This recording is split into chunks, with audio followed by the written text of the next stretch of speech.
नमस्कार, जय महाराष्ट्र. मी साईनाथ धुळे, महाराष्ट्र नवनिर्माण सेनेचा रोहा तालुका अध्यक्ष. सर्व पत्रकार बांधवांचे मनापासून आभार की काही नागोठणे शहरातील कमानीचा मुद्दा खूप दिवसांदिवस गाजत चाललेला आहे आणि अशा बऱ्याचशा आपण जर बातम्या बघितल्या तर ती कमान कोणी तोडली, त्या कमानीवर काय नक्की झालं आहे हे आपल्याला कोणत्याच प्रकारे माहिती नव्हतं. पण तुमच्या बातम्यांद्वारे आपल्याला समजण्यात आलं की ही कमान कोणी तोडली, कशी तोडली, काही तोडली. त्यांनी जी प्रेस कॉन्फरन्स घेतली ती ऐकल्यानंतर असं वाटलं मलाही प्रेस कॉन्फरन्स घ्यावी आणि मी त्यासाठी तुम्हा सर्वांना प्रेस कॉन्फरन्ससाठी बोलवलं आहे. तुम्ही आल्याबद्दल सर्वांचे मनापासून आभार.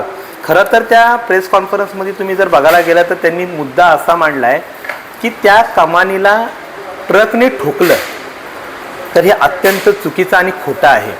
कुठल्याच ट्रकवाल्यांनी ती कमान ठोकली नाही. ही जर ठोकली असेल, ही जर कमान कुठल्या प्रकारात जर पडायला आली असेल तर त्याचे तुम्ही तिथले व्हिडिओ किंवा ते ठोकल्यानंतर ते पुरावे तुमच्याकडे आहे का? प्रश्न एक.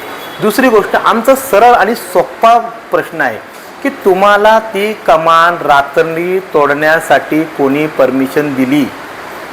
मी केली. तुम्ही कोण? आमचं सरळ आणि स्पष्ट मत आहे की ती कमान तुम्हाला तोडायची होती तर ती दिवसाची तोडायची होती आणि कमान तोडण्यासाठी तिथले कॉन्ट्रॅक्टर कोण होते? कारण कॉन्ट्रॅक्टरद्वारेच ती कमान तोडली जाते. असे आमचे साधे प्रश्न आहेत. त्या प्रश्नांचे आम्ही काही प्रश्न मुद्दे काढलेले पण आहेत की तिथं जर का असं म्हणत आलं की ती कमान जर काय त्या ट्रकवाल्याने ठोकली, मग त्या ट्रकवाल्यावर गुन्हा दाखल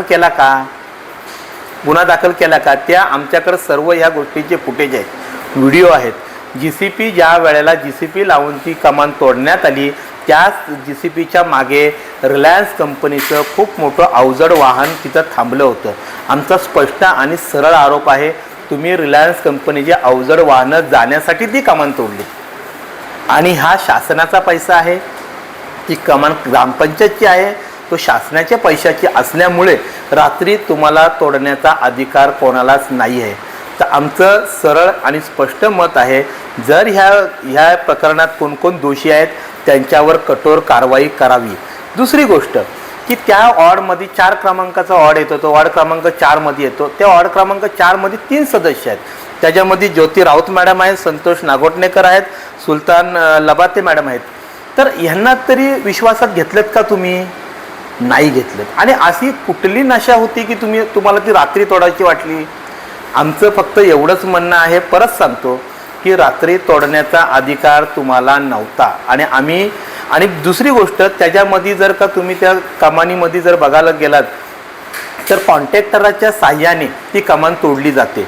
तर कॉन्ट्रॅक्टर कोण होते? कुठले कॉन्ट्रॅक्टर होते? त्यांची पण आम्हाला नावं सांगण्यात यावी. आणि नियम असा आहे की रात्री एखादी जर काय कमान तोडायची असेल तर तिथं ग्रामसेवक किंवा सरपंच मॅडम हे तिथं हजर पाहिजे. ते होते का? हां. आणि तुम्ही जे दाखवताय की आम्ही त्याचा ठराव केला, हो ते जुना आहे ना, केलं. आमचा कमानीला विरोध कुठं आहे? तोडण्यालाही विरोध नाही आहे. परंतु तुम्ही रात्री का तोडलीत? आमचं पुन्हा एकदा म्हणणं आहे, तुम्ही रात्री का तोडलीत हे आम्हाला निदर्शनास आणा. आणि दुसरी गोष्ट, PWTचा तो रस्ता आहे, मग PWTची परमिशन तुम्ही घेतलीत का? आणि तुम्ही म्हणताय की 4 दिवसावर उरूस आला होता, मग 4ही दिवस रात्रच होती का? दिवस नव्हता का? आम्ही पुन्हा एकदा सांगतो की ह्या सर्व नागोठण्यातल्या जनतेला आम्ही ते सर्वांना घेऊन आणि त्या विषयावर आम्ही सगळं निदर्शन आणल्यानंतर आमचा विरोध एवढाच आहे की तुम्हाला ती कमान रात्री पाडण्यासाठी कोणी सांगितलं?